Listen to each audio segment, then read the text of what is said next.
Hello दोस्तों, आज की इस कहानी में आप सभी का स्वागत है। दोस्तों, पति पत्नी के बीच की बढ़ती दूरियां बच्चों के लिए कितना खतरनाक होती हैं, इसका एहसास मुझे अब हो रहा है। मैं एकदम ही अकेली पड़ गई थी। आज मैं दोपहर में ही स्कूल से घर लौट आई क्योंकि मम्मी मायके गई थी। दरवाज़ा खुला हुआ ही था। हाथ में फाइल लिए मैं बरामदे में आई तो महिला की आवाज़ सुनकर चौंक गई।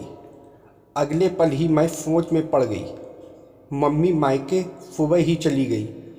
ये पापा के बेडरूम में कौन औरत है? मैं ये सोचती हुई बेडरूम की ओर बढ़ गई। खिड़की का दरवाज़ा बंद था। दरवाजे में कुंडी लगी हुई थी। मम्मी पापा का बेडरूम एक ही था।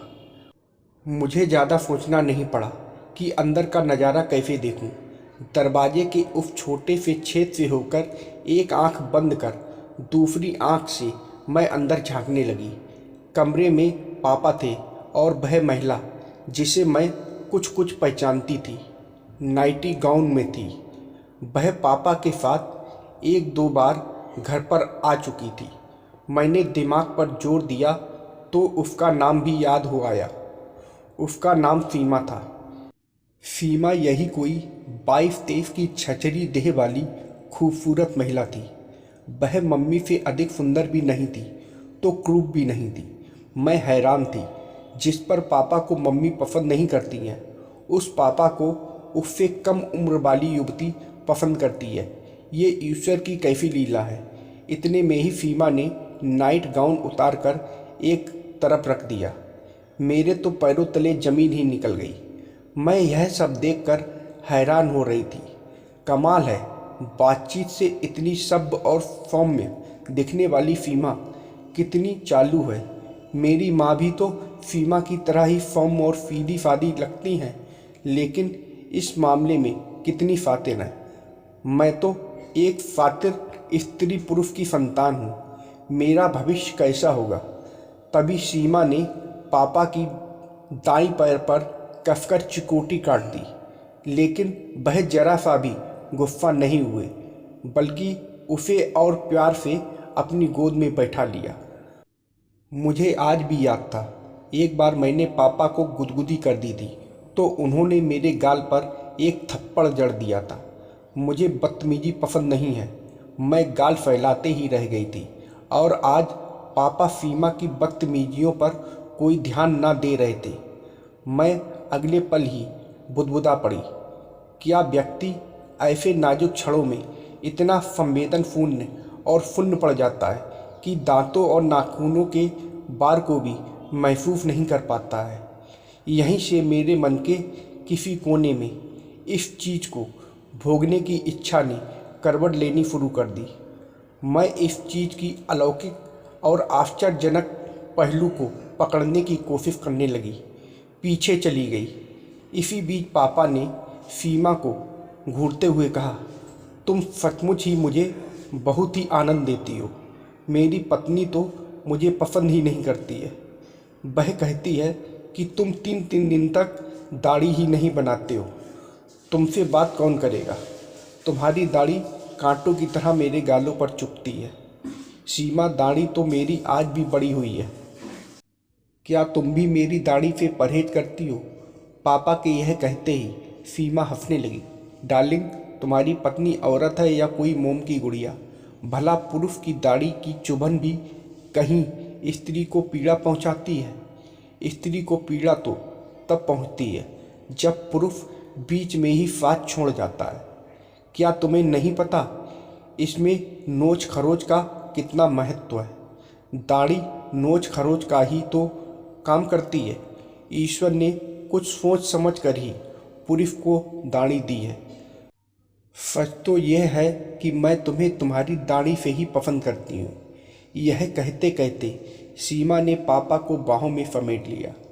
यह मेरे लिए एक नया ही अनुभव था। मैं आश्चर्यचकित होकर सोच रही थी, यहाँ तो कोई भी किसी से प्यार नहीं कर रहा। यहाँ तो केवल सहवाग ही प्रधानता है। सीमा पापा को इसलिए पसंद करती है क्योंकि उसे पुरुष की दाढ़ी की चुभन अच्छी लगती है और मम्मी फैले संकल्प पर इसलिए मुग्ध हैं क्योंकि वह सहवाग कला में निपुण है और साथ ही चिकने गालों वाली हैं। ये दोनों स्त्रियां ही हैं, लेकिन इनकी पसंद अलग अलग है। शायद यही वजह है कि स्त्री पुरुष अपने जीवन साथी को छोड़कर कहीं बहक जाते हैं। वह क्या चाहते हैं, अपने मनपसंद किसी सुयोग्य साथी की तलाश कर लेते हैं। मैं भी तो एक स्त्री ही हूँ। क्या मेरी पसंद अपने विचारों के अनुकूल पुरुष की नहीं है? क्या अपनी पसंद की चीज़ को ढूंढना या पाना गलत है? नहीं, पापा मम्मी फैले संकल्प सीमा आदि सब बहके या भटके नहीं हैं। उन्होंने तो अपनी अपनी पसंद को हासिल किया है। इसी बीच मैंने देखा पापा और सीमा के बीच मस्त वाला क्रिकेट का खेल स्टार्ट हो गया। मैंने देखा पापा और सीमा दोनों मस्त वाला क्रिकेट का खेल एक दूसरे के साथ खेल रहे थे। दोनों एक दूसरे के साथ ही खेल खेलते हुए बहुत मज़ा कर रहे थे। दोनों एकदम जन्नत ही महसूस कर रहे थे, क्योंकि मैं देख रही थी कि दोनों के मुंह से बहुत ही कामुक आवाज़ निकल रही थी, जो कि यह संदेश दे रही थी कि दोनों को यह खेल खेलते हुए बहुत मज़ा आ रहा है। वह दोनों क्रिकेट खेलते हुए आस पास भी नहीं देख रहे थे, क्योंकि उन्हें बहुत ज़्यादा मज़ा आ रहा था। क्रिकेट खेलते हुए बहुत मज़ा कर रहे थे।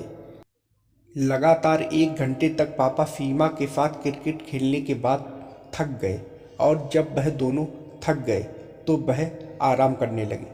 मैं भी वहीं थी। उसके बाद मैं थोड़ी देर आराम करने के बाद उन दोनों के बीच मस्त वाला क्रिकेट का खेल फिर से स्टार्ट हो गया, और फिर से पापा सीमा के साथ मस्त वाला क्रिकेट का खेल खेलने लगे। पापा सीमा को बहुत ही लंबे लंबे छक्के और चौके लगा रहे थे, जिससे सीमा को भी बहुत मज़ा आ रहा था। मैं यह देखकर अचंभे में थी, क्योंकि यह मैंने आज से पहले कभी नहीं देखा था। उन दोनों को खेलते देखकर मेरा भी मन कर रहा था, लेकिन मैं क्या कर सकती, यह मेरी मजबूरी थी। मैं किसी के साथ भी मस्त वाला क्रिकेट का खेल नहीं खेल सकती थी। उन दोनों का क्रिकेट खेल देखकर सच बताऊं तो मैं भी एकदम खुश हो गई थी। तो इससे आप अंदाज़ा लगा ही सकते हैं कि वह दोनों बहुत ही ज़्यादा जन्नत ही महसूस कर रहे होंगे। 2 से 3 घंटे बाद मैं हट गई वहाँ से, और उनका खेल ऐसे ही जारी रहा। एक स्त्री पुरुष के स्पर्श मात्र से ही कितनी रोमांचित हो उठती होगी, मैं यह जानने की कोशिश करते करते पसीने से तरबतर हो गई। मैंने देखा कि मेरे हाथ के पसीने से फाइल भीग गई है, और मेरे पसीने ने मेरे कपड़ों को भिगो दिया है। मुझे लगा मेरे अंदर भी कुछ हो रहा है। मैं वहाँ से सीधे अपने कमरे में चली आई। मुझे अच्छे बुरे का ज्ञान हो गया था। मेरे होठों से अनायास ही बोल पड़े। अब स्थिति मेरे सामने बिल्कुल ही स्पष्ट है। ना तो मम्मी दोषी हैं और ना ही पापा दोषी हैं। चरित्रहीन कोई नहीं है। एक दूसरे के प्रति अरुचि, नापसंदगी और लाचारी ने ही दूसरे से रिश्ते बनाने के लिए मजबूर किया है। जो लोग इन बातों को नहीं समझते वे ही ऐसे संबंधों को गलत मानते हैं। मैं मम्मी को भी जानती हूँ और पापा को भी जानती हूँ। मुझे अच्छी तरह से याद है, मम्मी पहले ऐसी नहीं थी। फैले संकल्प से वैसे नहीं पटती है। उसे तो बस आनंद चाहिए, जो पापा नहीं दे सकते, क्योंकि पापा तो सीमा पर मुग्ध हैं। इतने में ही मेरे विचारों की श्रृंखला टूट गई। पापा दरवाजे में खड़े थे और सीमा उनके पीछे खड़ी थी। मेरे बोलने से पहले ही दोनों मेरे नज़दीक आकर बैठ गए। मैंने देखा कि दोनों के ही चेहरों पर गजब की ताजगी और आत्मसंतुष्टि थी। मेरे मन में पापा के प्रति कोई मैल भाव नहीं था। मम्मी के लिए भी मेरे मन में कोई बैर भाव नहीं था। परिस्थितियां ही कुछ ऐसी बन गई थी कि सब घालमेल हो गया था। ऐसा कभी मेरे साथ भी हो सकता था, या किसी दूसरे के साथ भी। मेरी तरह विचारधारा शुरू में इन लोगों की भी होगी। जब परिस्थितियां इनके प्रतिकूल होती गईं तो इनके विचारों में भी बदलाव आता चला गया। मैं अभी और सोचती इतने में पापा बोल पड़े, बेटी तुम अपनी पढ़ाई करो, मैं सीमा को बस स्टैंड तक छोड़ कर आता हूँ। यस पापा, मैं यह कहकर एक किताब रैक से खींचकर पलटने लगी। इन सब किरदारों में सबसे बदकिस्मत तो मैं ही थी जिसे यह आनंद प्राप्त नहीं हो रहा था। तो दोस्तों, आप लोगों को यह कहानी कैसी लगी कमेंट करके ज़रूर बताइएगा और वीडियो को लाइक और सब्सक्राइब करना मत भूलिएगा। वीडियो को देखने के लिए आप लोगों का बहुत बहुत धन्यवाद।